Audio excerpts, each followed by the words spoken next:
Voice of Cameroon, la voix de l'espérance. Source de rayonnement ionisant et radioprotection, mot-clé du séminaire de sensibilisation irrelatif qui s'est ouvert ce 19 mars 2025. Un exercice effectué en présence d'un auditoire à qui ont été communiquées les dispositions réglementaires qui encadrent désormais la radioprotection au Cameroun. Le chef de l'État a signé une nouvelle loi en juillet 2019. Et des décrets d'application ont suivi, notamment celui du Premier ministre de janvier 2024 et un autre décret du chef de l'État en décembre 2024 qui change la dénomination de l'Agence nationale de radioprotection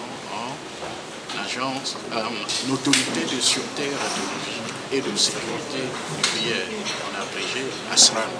Ce séminaire commence alors que plus de 1200 travailleurs exercent sous des rayonnements ionisants au Cameroun. En français facile, des personnes soumises dans leur lieu de travail à des radiations à même de provoquer de graves problèmes de santé. Une révélation suffisamment alarmante pour engager les premières ripostes dans les délais les plus brefs. Dans le secteur de la médecine surtout et de l'industrie. Ils sont plus dans le secteur de la médecine que de l'industrie, mais bon, les deux se partagent.